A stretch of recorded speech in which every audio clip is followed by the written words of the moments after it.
Hello, everybody, and welcome. It's been a while since I've been live. I'm Dr. Nadia Boutaoui, and I'm connecting here with you from the great state of Michigan. Happy New Year to everybody. May 2025 be the year of success, prosperity, and health for you all.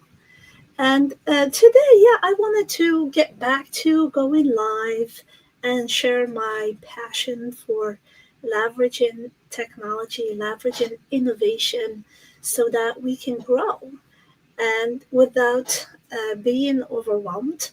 Um, I hope this will help you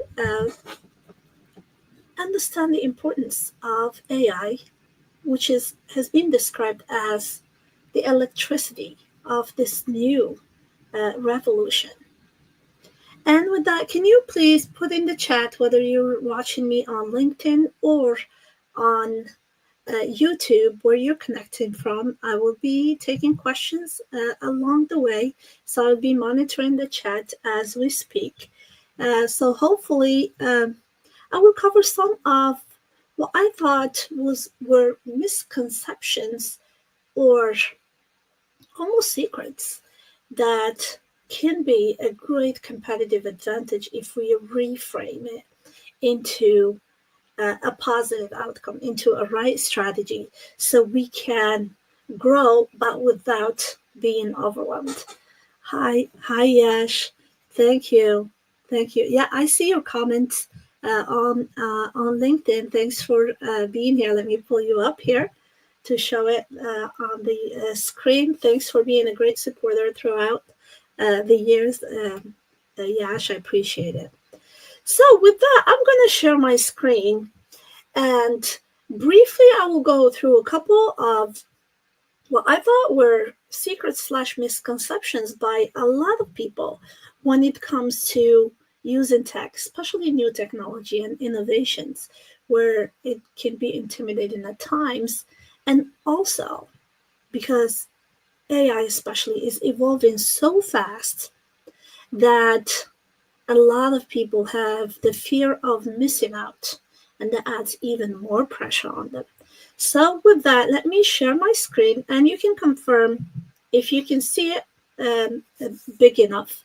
So briefly, when it comes to AI, okay, there are many proven strategies that will help you grow both your brand and your business without being too overwhelmed. So in this short presentation, I will go, why is AI so important for business? Because business is not as usual. It's not done as we used to. It's moving, it's being shaken on many levels that a lot of people have a hard time to keep up with these innovation and the pressure also that they need to adopt it, but there is that fear of how much is it going to cost me? Am I doing it right? Am I seeking the right expertise? And so on. So when it comes to AI in general, and let me figure out how to move this cursor here. Yeah, hold on 1 second here. Can you see it? Yeah, so I need to move it in the other window. So when it comes to AI in business, there is great opportunity and also big complexity because it's fast evolving. The business is not as usual as we used to know it. And it's almost like a balancing act between opportunity and complexity, between adaptability and staying informed while also staying flexible. So, in doing so, what you can, a lot of business leaders are feeling overwhelmed. They are feeling that fear of missing out and the pressure to adopt these tools so they can keep their competitive advantage. So the impact of AI, I see it as a big forest, like at the macro level, where you can see the whole economy. What's the impact of AI on that? In terms of market growth, the market is projected to reach $407 billion by within 2 years. And the impact on the GDP, it's over 21% of the net increase in the United States gross domestic product by 2030. That is 20%, a fifth of the largest economy in the world. So let that sink. The impact of AI at the macro level is 1/5 of the largest economy in the world by 2030. That's how important it is. And that's why it's very important to see the potential and prepare for that potential to reap the benefits. In terms of adoption, it's estimated to grow at 37.3 annual growth rate by 2030. So it's growing fast, and it's going to take a big chunk of the economies globally. So if we zoom in from that 30,000 view of the forest into the nitty-gritty, the day-to-day of under the forest, at the micro level, in terms of productivity, 64% of businesses, they expect AI to increase their productivity. How do the leaders feel about that? 74% of company executives, they believe that the benefits of AI, it outweigh the risk of AI. Same thing for the workforce. 62% of Americans believe that AI will have a major impact on workers. So it's not only in terms of productivity from the leadership and even all the way down to the workforce, they see that AI is disruptive. It's going to have a major impact on companies and workers alike. So for those who don't know me, I'm Dr. Nadia Boutaoui with a Ph.D. in genetics and an executive MBA in healthcare. I'm tech innovation and certified from the University of Pittsburgh and with over 15 years C-level experience. I've been very involved in startups and entrepreneurship and was top 40 thought leaders on LinkedIn. My mission is combining the academic rigor and the business training so I can help entrepreneurs and leaders grow both their brands, their businesses, and impact without the overwhelm. Why am I the right person to talk about this? As an entrepreneur, mother of 4 kids, efficiency and doing the right things without being overwhelmed while having a good return on investment in my time is key to what to use to move the needle in my business. So in our brief time together, I'm going to go over a few misconceptions / strategies that can help with growth. And then I will take some questions at the end. I will be monitoring the live also to take some questions. How do I see the impact of AI in business? I see it in 3 main areas. It can be used to enhance decision making.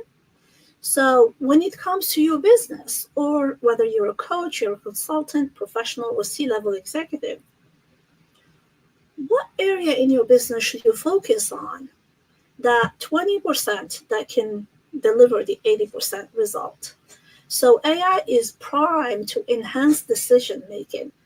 And with better decision, you can then have better streamlined operations. And that's the second one. AI can help you automate the repetitive tasks, the processes that are not in your zone of genius, so that you can do more of what ignites that creativity, that puts you in your zone of genius. In saving time, and by being in your zone of genius, you will have more time to improve your customer experience. And the way I see it is that whenever everybody is going after tech for efficiency, you can be a high-tech business so that when you leverage it right, you become a high-touch business. And that high-touch customer experience is going to be a big differentiator for your business. And how does that fall into the 3 strategies? The first one is have clarity. Which area should you focus on? to make the better return on investment. The second one, optimize who you serve. There's this famous saying, it starts with why by Simon Sinek. The second thing is who. Who do you serve? Who is your ideal target audience? Who is your ideal customer avatar? Who is your best fit client? So that, because not clients are created equal in terms of serving them, where do they fall in that customer decision journey? And in terms of return on investment, what's the lifetime value of those customers, etc. When you're serving the right target audience, you can personalize to solve their specific problems. And for that, you can have a premium pricing, you can have better lifetime value for each customer, and so on. The third one, and I see that a lot when it comes to, especially for solopreneurs, coaches, consultants, you name it. When it comes to serving their customers, especially how they get the right fit clients, it can be overwhelming to use content to reach out to these clients and so on. So the third one is leverage and repurpose your content that speaks to the problems that your clients are facing. And I have a whole system that I shared with very large business communities, how I personally leverage long form content so that it speaks to the target, the problems of my target audience, and then I can repurpose that efficiently using AI. And I go through that through my Masterclass, AI for Business Leaders. So, as I mentioned, there are three areas of improvement in what AI brings to businesses. The first one is enhanced decision making, which is the clarity, or optimization, which is the efficiency, or leveraging and repurposing, so we can have better customer service and better personalization. So each customer, they feel and think that they are a party of one, that you speak directly to them through your content, through your messaging, through your marketing, and so on. So yeah, in the chat, can you put like which one do you think can bring the most value to your business? Is it enhance the clarity? Is it the optimization or leveraging and repurposing?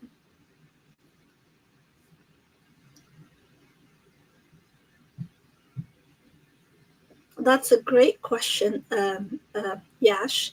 So the question is, what is your take on people overusing AI to do things that should be done by humans, such as networking on LinkedIn? I believe that when it comes, the networking is about relationship building. It's about how deep those relations are. So when you are talking about automating your comments, for example, on LinkedIn, indirectly you're eroding your personal brand equity, meaning that trust component, indirectly you are hurting your brand in the long run by using AI for commenting. I'm not a big proponent for doing that because I think it hurts that personal touch. You can still automate and verify. So you can use AI to generate the first draft, for example, of a post, or analyze what works and what doesn't. But you should always have your personal touch and verify. As for the commenting, I think people will be, if you are after views and exposure, meaning putting your content in front of a lot of people, yes, maybe. But would you rather have a big net but less qualified leads, or have the right conversations that, because people, they buy from people they know, like, and trust, and I insist on the trust part, and you build that through those personal connections, through using humanized comments and DMs and so on. Yeah, I think it is. I think of AI as a creativity buddy where you can bounce ideas. It can help you find those blind spots that we all have blind spot that you were not aware of, and then always improve. It can help you do things faster. It's the engine that drives you faster, but you are the driver and you're responsible for the destination and the outcome. Awesome. So I see your here operation efficiency is a big one, and Salish here said all of them: the efficiency, the clarity, and the repurposing. I go over all this in great details with actionable example of how I use it myself over the past 3 years. As I mentioned, um, being a tech innovation and entrepreneurship certified, I'm among the early adopters in many technologies. And I've developed this system where I can screen what's what's the real deal versus what's fluff, because there's a lot of information out there. And many people are honestly overwhelmed with how much info and the fear of missing out that's out there. So, yeah, with that, any other questions you may have, you can put them in the chat before I start with the first secret, which is give me some drum rolls. Yeah, well said. AI is a fine as an editor rather than a writer. Exactly. I saw this one poster a few days ago. It says, "I would love AI to do my clothes and dishes so I can do the creative art and creative writing, not the other way around, where AI frees up my time by doing the writing and the art so I can have more time to do the dishes and the clothes." So, and that is when you think about it, it's very profound because we would like AI to do the repetitive tasks that are outside of our zone of genius. I think the zone of genius, if it's an artist, it's in their art. If it's a writer or a poet, it's in their writing and so on. If it is, an engineer, it could be finding outside of the box solutions to complex problems.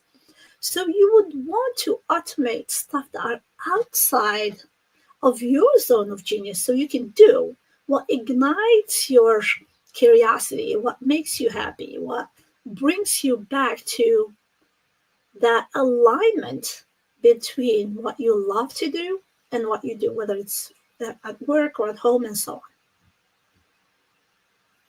So we have a question here. I want to know about business in healthcare. Absolutely. So what we do, I'm an advisor on a company called iDoc, and we are on a mission to make healthcare accessible, uh, healthcare and wellness accessible through AI-backed platform. It's called. You can visit idoc-health.com, and we also have a kiosk where people can go and monitor their health. And it has a platform that uses AI so we can improve coding, medical coding, to increase revenue for healthcare providers and insurance companies as well.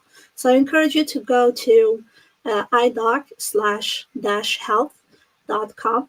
I also started NanoNurse, and what we do is we are developing organ-on-chip technologies so we can improve predictability of drugs in a preclinical stage before we get to the most expensive stage of drug development, which is in the clinical trials. And that's through organ-on-chip technologies using easily accessible samples from the upper airways. I hope that answers your questions.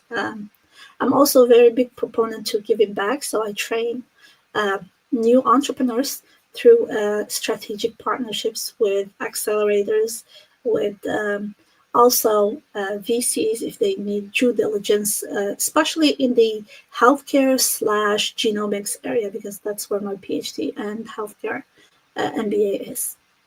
I hope that answers your questions, Salish.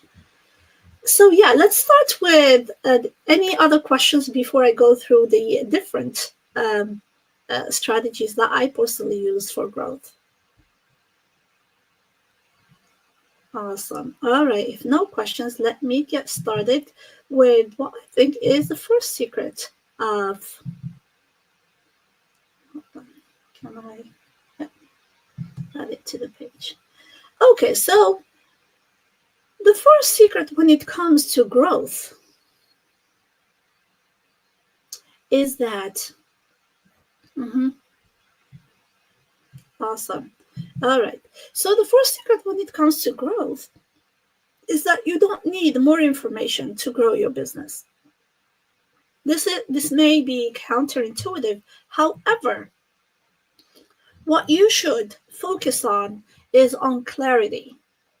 When you have clarity and the right information in the right sequence, you will get results as fast as possible. So when you're clear on what area in your business you should focus on, what is the right information that will help you within that area of business, then you will be able to grow both, in revenue or your personal brand as well. So this is why I think the first thing to do is gain that clarity. Which area should I focus on? Which area has the most return on investment? And by investment, it's not just the money or how much a software or a solution costs. In terms of investments, it's your time.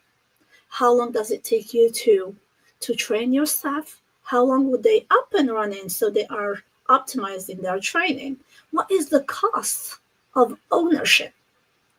That means it's not just how much you pay at the beginning. Is there a service charge for that? Is there relevant or consistent customer support if you need, and you will need help? So take all that into account to decide which one is worth the investment. So the first things first, you need clarity and the right information in the right sequence to get results as fast as possible. One of the stories, I'm reading the book by Jim Quick about speed reading and to optimize your brain. And one story he shared I thought was very relevant, especially that we are inundated with information. There is so many. Every person and their grandma is now an expert in AI and so on without the experience to back it up with. So he shared the story of a factory. This factory went to a halt. It just stopped working altogether. They tried all their engineers to try to fix it. It didn't work. So the chief operation officer found the best thing he can find in town, a technician with the right background who can help them out of desperation.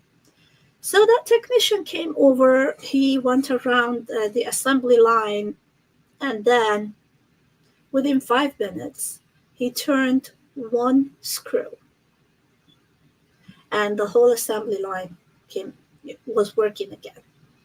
So the chief operation officer asked him, "How much is this?" He said, $10,000. He said, "This is ridiculous. You've been here for 5 minutes and you're telling me it's $10,000. I need an itemized bill, meaning for each of the elements that you use. How much did it cost you?" The technician took a piece of paper, scribbled something on it, and gave it to the COO, the Chief Operation Officer. It says, "Cost of one screw, $1. Knowing which screw to turn on, to fix, $9,999. And the message from this story is, whenever there is so much noise, knowing which information to use, in what order to achieve what you need for your business is key.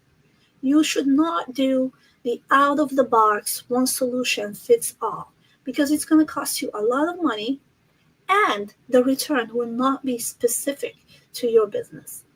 This is why that first secret is that you need clarity, the right information in the right order. And that knowing which screw to turn or which tool in what order to turn comes from knowledge, from deeper knowledge, both in the business side and the technical side. So the second one is secret or strategy. And here I'm going to share quickly one of the who. The second one is knowing who you serve. After gaining that clarity, which area you need to improve, knowing who you serve with your solution is key. And here I'm going to share with you one, I call it the onion model. And I'm going to share with you how I use AI to peel those layers of the onion so I would understand my target audience, my target customers that I want to help, and position myself as the expert who can help them like no other. So with that, I'm going to share my screen again, how to gain clarity on your ideal client. And the way you do that is, let me share it in bigger mode so it's easier to see. Can you see it? All right, so in this one, it's a 5-minute brainstorming session. You can do it with ChatGPT. You can do it with other generative AI models. The idea is these models or Gen AI can be a rabbit hole. You go down the rabbit hole and you can spend hours. The key is to set the timer for 5 to 10 minutes and do a quick brainstorming session. Again, it helps you do things faster, but you are the expert. You are responsible for the outcome and verifying the information. So in this one here, what I typically do, briefly for people who are not familiar with generative AI, ChatGPT is by OpenAI. It's a sort of a smart chatbot that you can give its instruction through what's called a prompt, which is a sentence or a string of sentences, if it's longer, that clearly give instruction so that it does what you want it to do. So I encourage you to take one product or service that you offer and set the timer for 10 minutes and then give it relevant context. It's almost like you are priming these generative AI models.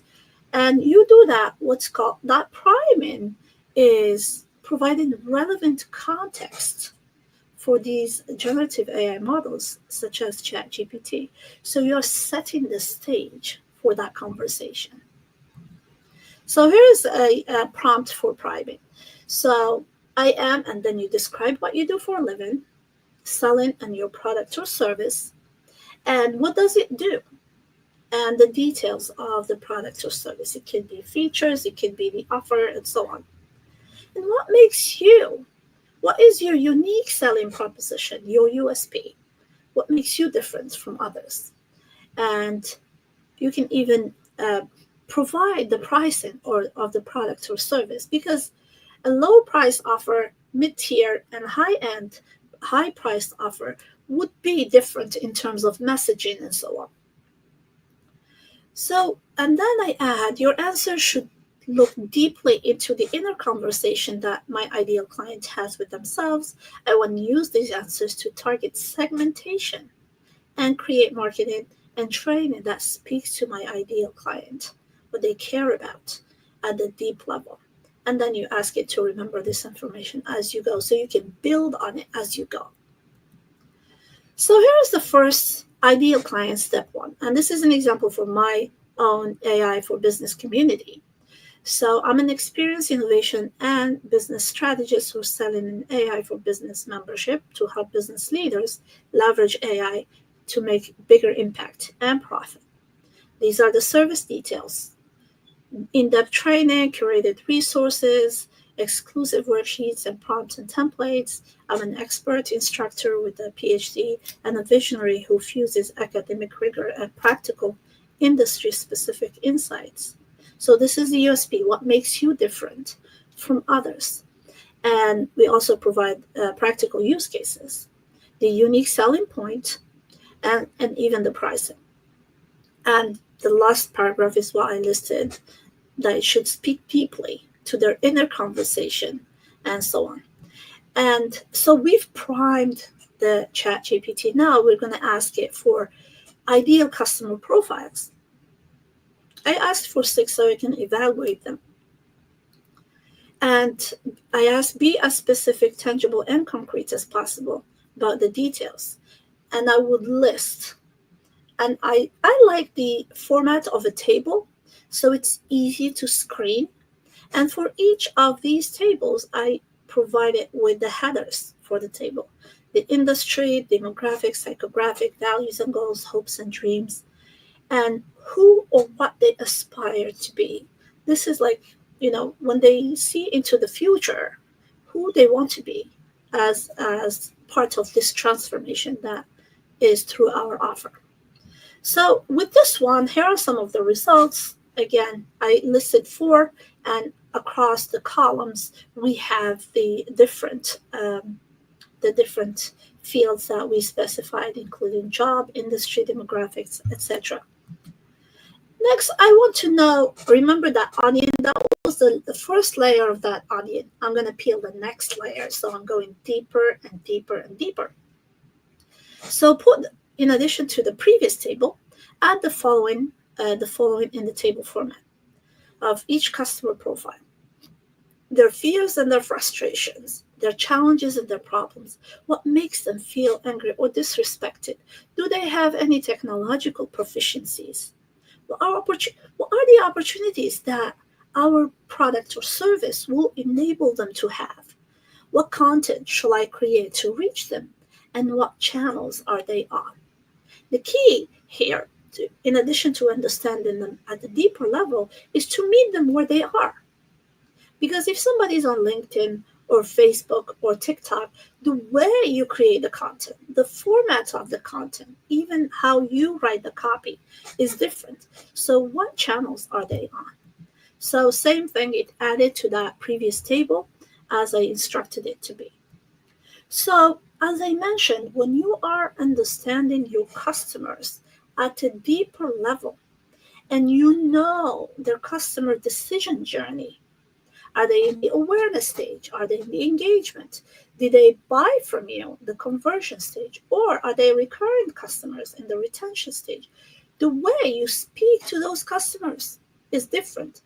Think of it as personalizing your content to meet them where they are at scale in a personalized fashion with AI. And that is the big differentiator. It's not one solution fits all. It's very personalized based on where they are, where they consume content, and where they are on their journey. So, and with that, before I move to the next one, I'm going to check for if there are any questions here about the first one, which is you don't need more information. You need the clarity and the right information in the right order in order to get results as fast as possible. So any questions about that, please put them in the chat. Otherwise, we're going to go to the next one. The second secret is that you can make more money by doing less consistently. You can make more money by doing less, but consistently.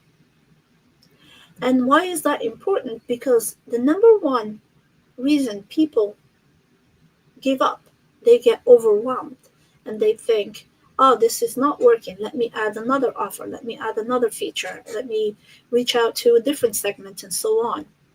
Actually, you can make more by doing less, by doing really, really well, and consistently. Consistency is one of the undervalued traits in business. It's not how many you've done, but how consistent are you doing the right thing. So remember, You choose your clarity, your direction. Who do you serve? And then once you know the problem that you're solving, focus on that. Create a great offer or solution to that problem and do it over and over and over again. So, mhm.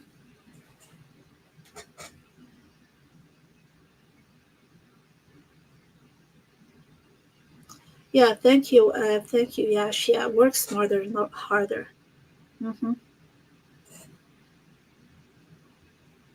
So, Bill, yeah, if you can elaborate more on your question without too many technical words, I will give it a try to answer your question at the end of the session.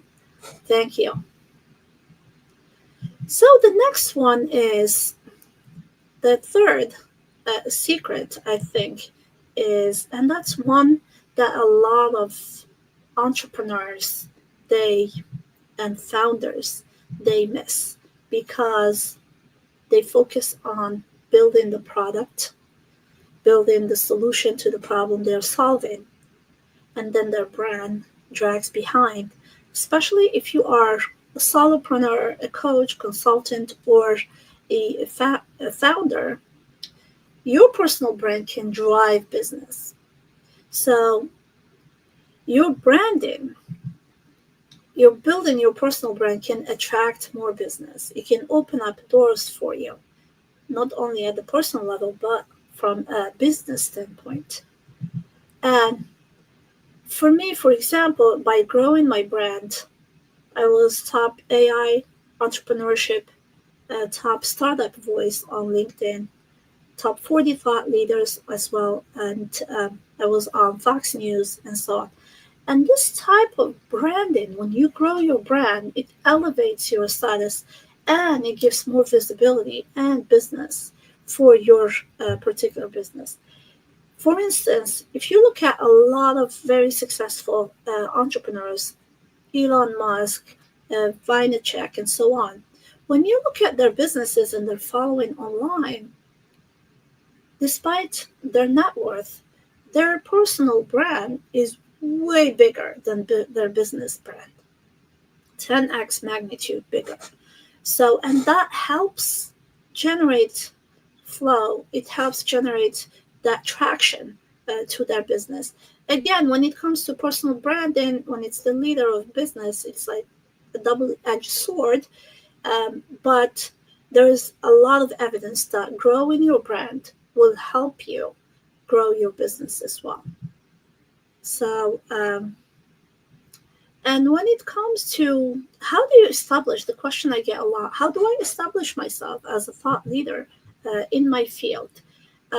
I believe when you are strategically using technology, you can create, as I mentioned, at scale to meet your target customers where they are. Let me share this example. For instance, I do interview thought leaders, top of the line people that are making a big impact in the world globally. So, for example, I interviewed John Tarantino. He's a lawyer. He's in the Law Hall of Fame of the US. His TEDx about redemption stories about cancer um, was the number one in 2023. I think at the time when I interviewed him, it had 22 million views a few months back. Now it's at 25 million views. So I use AI to repurpose this long form content into high quality, um, whether it's carousels, whether it's a newsletter, whether it's quotations from the speaker, and so on, using AI combined with my own uh, content. So it's not somebody else's that you're repurposing, but it's your own content repurposed. And if you'd like a copy of it step by step how to do that, put repurpose in the chat, and you can, if we're connected through LinkedIn, you can send me share your email and I can send you that directly to your email at the end of this session. So in doing that, and this is the step-by-step carousel, how to create these high quality content that will establish you as a thought leader in your field. So by leveraging AI for my branding and business, it saves me 3 hours per day. That translates to 780 hours per week per year. That's over a month of time saved. So my question to you, what would you do with that extra month if you had the chance to save a month worth of time per year? What would you do with that extra month per year? So yeah, take a moment and put that in the chat. Next, what I in terms of, so those are, to recap, the three areas where AI can save you a lot of time. Is first is in the clarity. If you can gain clarity on your direction, on which area in your business that you need to focus on, it will help you make more progress. The second is whenever you are to focus on the right customers to serve, the right customer segment to focus on, you also can create solutions that are tailor made for their problems. And in doing so, by automate, AI can then help you automate repetitive tasks or improve efficiencies. And when you improve efficiency, you use tech to be more efficient. That freed up your time to focus more on high touch activities. It could be customer service, it could be one on ones, it could be some other high value, high touch activities within your business. And that will allow you to differentiate from everybody else who is after efficiency only through technologies. Grazioni is one great marketer. I had the privilege to attend a conference about marketing last year. And so basically at the end of each year, there's a fundraiser and big marketers come in. They contribute also to a great cause to build schools in Africa. And they also share what worked for them that year and what they will do different for the next year.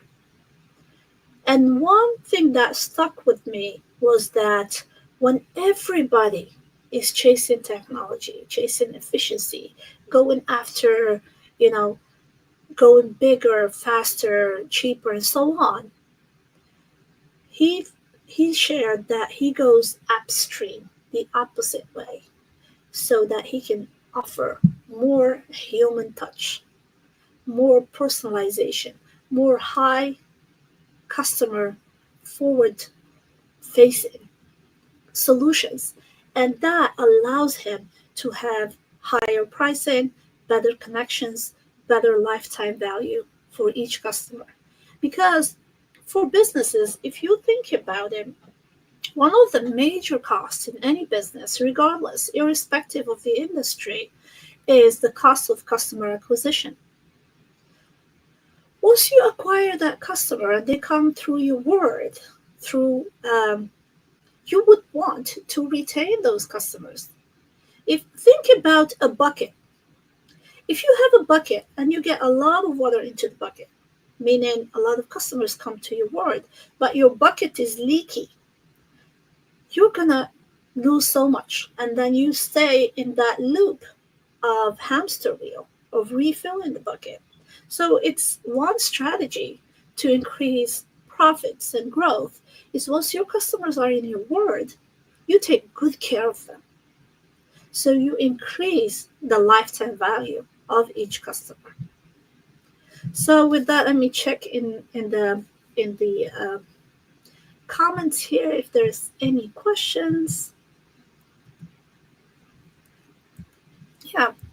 So yeah, if you'd like, I'm hosting a live masterclass next week about how to leverage AI, especially generative AI, to grow your brand and your business. I will go through more details about the strategies I shared with you. It's on January 14th. Let me put the link to that. I'm not sure if I can or cannot put links in this chat here.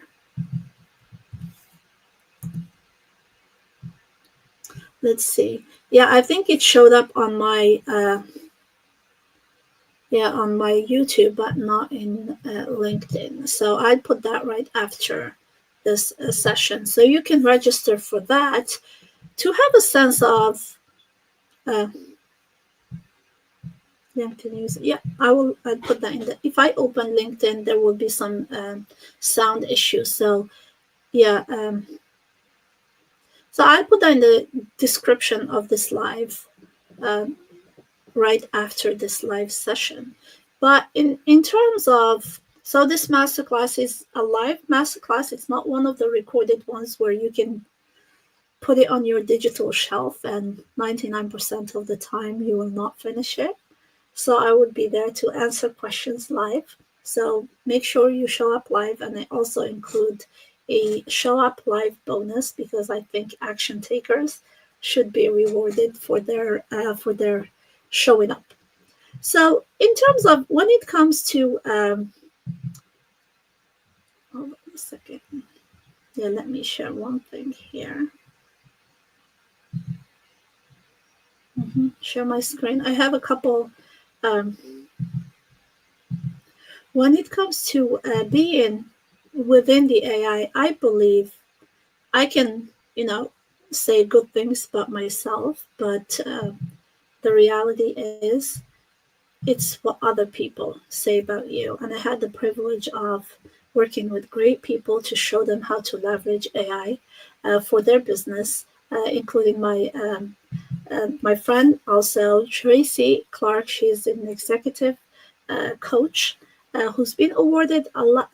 She had an eight-figure exit, had many awards from the Queen herself, and I had the privilege to work with her and see how she's thriving by leveraging her creative side and learning the tools how to leverage AI for her business.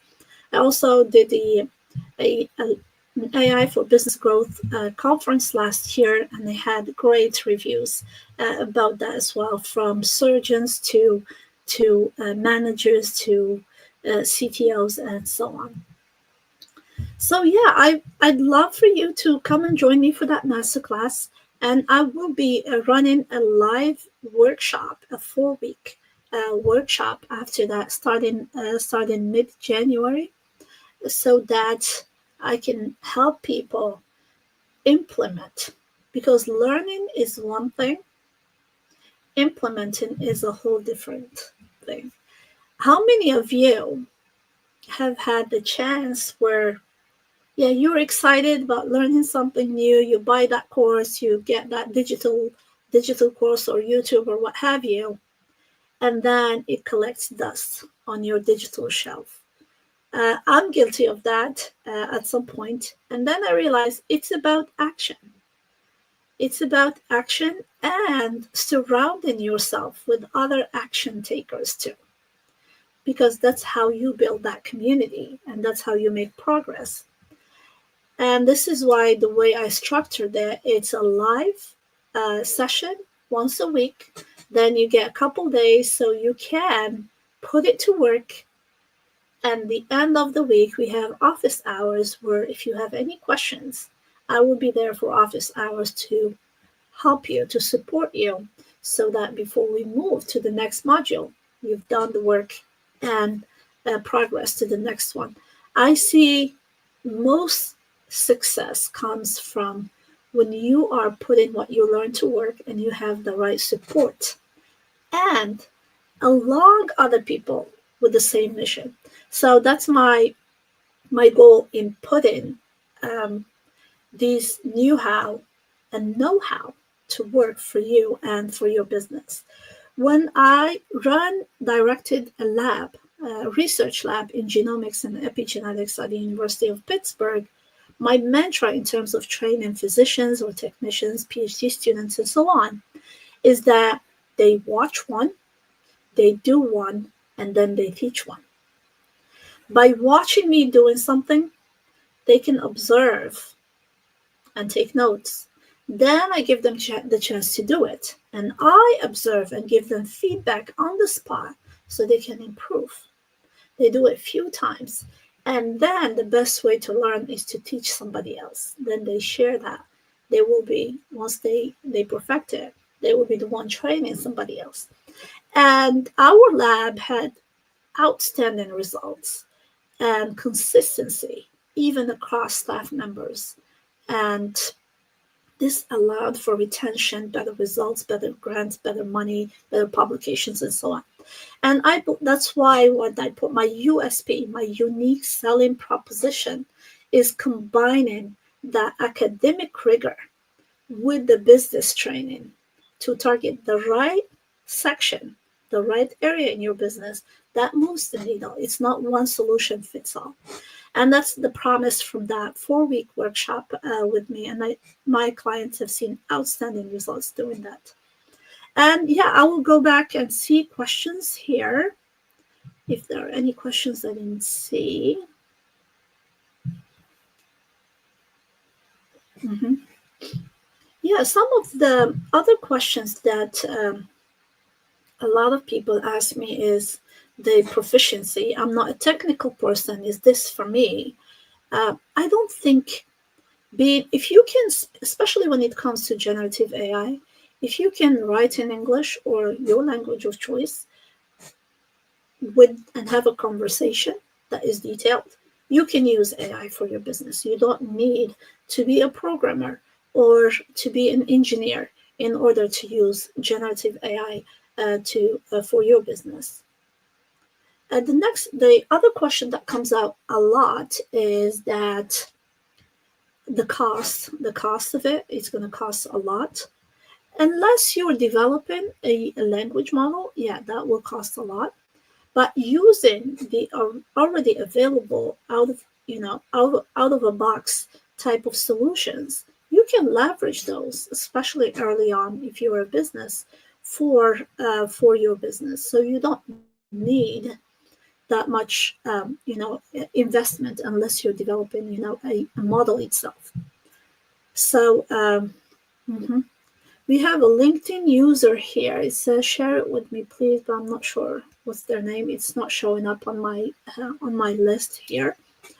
Yeah, the third one is about ROI, the return on investment. I think when it comes to if you identify the right problem to solve, I would think about, one thing I ask people early on is what area of business is draining your energy. You have to do it because it's needed for the business to run, but it's not within that particular process or area in your business that you don't feel like doing, but you have to. That's prime area that you can automate because it indicates it's not within your zone of genius. So I encourage people, think about what areas feel like you're forcing yourself to do it. And then, so when it comes to return on investment, it's not just a monetary investment, it's your energy. Because I believe it's not just about managing your time or money, it's managing your energy. If your energy is put within the area that brings you joy, that brings that creativity in you, compared to another area that you need to do it, but it's not within your zone of genius, that's a great return on investment because it brings you joy, it brings you happiness. And we know a lot of people struggle with that work-life balance. If it's something that brings you joy, you're going to look forward to going to work every day, to do your business every day.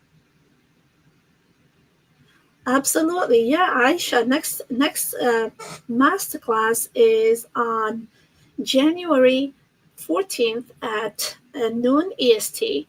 I believe it will be 5 or 6 p.m. within GMT, 5 p.m. GMT. So, and that's this coming Tuesday. Yeah, I look forward to see you there. Drop me a direct message, and then this way I can reply there. And in that message, you can include your email. This way, I can add you to my email list, and you won't miss any of these exciting opportunities. And with that, if you don't have any further questions, I would love for you, to allow me to be your virtual hand-holding coach, so you can move from the learning to the action to see results and transformation, whether it's in your business, whether you're growing your brand, so you can position yourself and open doors that you didn't know existed by growing both your brand and your business. And with that, yeah, I will stick around for another 5 minutes. If you have any questions or burning questions, please put them in the chat. If this was useful for you, you can share this with your friends. I will have the recording on my YouTube channel. It's Dr. Nadia Boutaoui. So if you miss any of the lives, you can watch the recording at your own time. However, in the recording, I'm not here to answer your questions live, so I encourage you to attend live. And with that, thank you so much for your time with me today, and I hope to see you in the masterclass.